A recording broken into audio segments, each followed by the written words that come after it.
دا ربیع الاول ربیع الثانی غون په دې مشکل کې تیر شي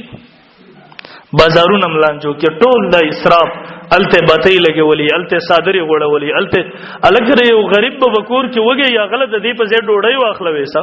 کم از کم 2 لک لیټونه به زما واستہ په خبر کې لګېدلی ولی جشن مصطفی میرا وای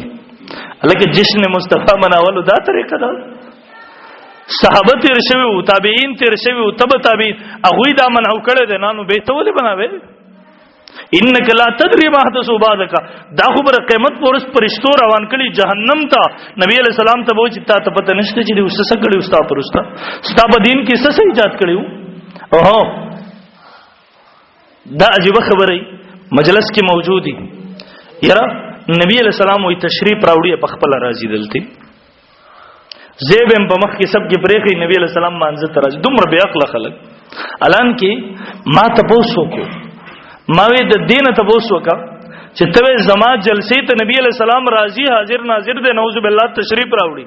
دې ته و استانه بل لوی ګستاخ سوق دے ګستاخ بیا دبا ولی نبی علیہ السلام ستا مجلس ته راغله دے او ته په منبر ناسی او ته بیان کې نبی علیہ السلام راغله دے او ته مخ کې امامت کې نبی علیہ السلام خو چې موجود امامان او امامت نشو کولای نبی علیہ السلام کو بے مردار بالمازر ترالی چې مخ کې ودرې کې نبی علیہ السلام شاته ولاړل دویم ددن تبوس وکا و ملګری ته نبی علیہ السلام زما د مجلس ترازی نبی علیہ السلام ستا سره یوځه په منبر ناشته کلام دی راسته کده وی چلان دی ناشته وستانه بل لوی ګستاخ بیا د بسوک دی نبی علیہ السلام لان دی ناشته بیا د بتولی باندې ناشته کده وی ما سره یوځه ناشته دنه تبوس وکا ورته پیغمبر په منبر ناشته پاس تور سره خواته یو شانوالی یو زیوالی کې ناشته دا خو هم بیا د بیش وخت تر غوسه او بیا دا جی خبره ده قران وای یا ایها الذین آمنو لا ترفعوا اصواتکم فوق صوت النبی مختصر کو مذهب نبی علیہ السلام موجودی التا आवाज په زور کول आवाज اوچتول په دې سلسله کافر ګرځيږي اعمال بربادیږي د انسان اعمال د سلی بربادیږي ختميږي ورته ستا مجلس ته نبی علیہ السلام تشریف راوړی دی کنه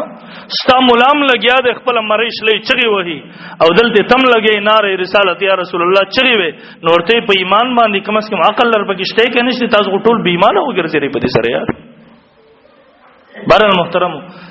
دا ټول قران د دې خلاف په دې عقیده باندې گواه دی واقع د افکراله نبی علیہ السلام پریشان دی ولې پریشان دی یوسف علیہ السلام رونو بوت لکوي ته واچو پلار ته دروغ عذر پیش کړي پلار ته پته نشته چې په کوی کې دی بیا یوسف علیہ السلام لاړو خلق غلام جوړ کو خرڅه کو جیل دا ټول حالات واقعات تیر شو یوسف علیہ السلام دومره وجړل د سترګو مبارکو نه دومره اوخ کلاړې مبصرین وای چې نظر ختم شو ولې جړا کوي دا خو هر ځای کې موجود دی کنه ستا په نسبت دا خو نبی دی دا خو پیغمبر دی بہرحال محترم تفصیل نکوم خوارز مدا کو د رحمت للعالمین ترجمه حاضر ناظر نه ده رحمت قرآن مجید کې په ډیر سيزونو باندې ردی اطلاق شوی دی خو چرته چې نبی ته نسبت وشي د رحمت به الته مراد نبوت وي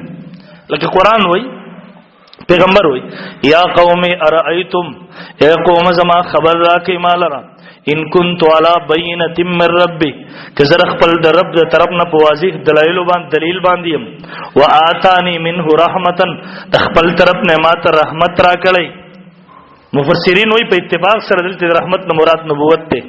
قران وای والله يختص برحمته من يشاء الله خاص کې پر رحمت خپل سره چاته چې وغاړي علامه جلالین وای مراد ته نبوت ته چرته چې نبی ته نسبت د رحمت وشه مراد ته نبوت حاضر ناظر نه برل عرض میدا کو وما ارسلناک الا رحمت للعالمین نبی علیہ السلام الله د کائنات لپاره رحمت جوړ کړی دی را لګلې دی باید چې مونږ اگر رحمت قبول کو ناشکری ونکو ناقدر جوړ نشو خپل غم خپل خادای خپل مړ ژوندې خپل د کور ژوند خپل د معاشره ژوند خپل د بازار ژوند د هغه رحمت مطابق کو هغه پیغمبر چې کم سنت راوړي دي کم ژوند چې هغه تیر کړی دی داغه مطابق ماوته ژوند تیر کو داغه مطابق ماوته ژوند تیر کو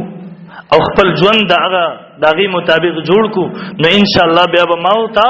د هغه پیغمبر سبارش براته نصیب کیږي. واقعي پیغمبر به زموږ ستاره لپاره رحمتي. دعا وکي الله رب العزت موږ تر عمل کولو توفیق نصیب کړي.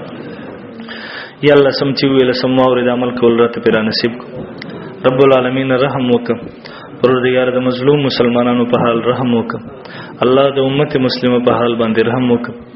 پروردگار څوک چې ستاره دین د پاره په کم شکل کې په کم جامه کې په کم ځکه کار کې الله کامل امداد او نصرت وکړي. الله کامل امداد او نصرت وکړي. الله د مظلوم مسلمانانو حامی او ناصر شه. الله د مظلوم مسلمانانو حامی او ناصر شه. الله د اهل باطل د هر قسم وسوسونه د هر قسم شکوک او شبهات نه موږ محفوظ وساتو. د امت د عقیدې نظریه د ایمان حفاظت فرمای. اللهم ارنا الحق حقا وارزقنا اتباعه وارنا الباطل باطلا وارزقنا اجتنابه. امين امين. صلی الله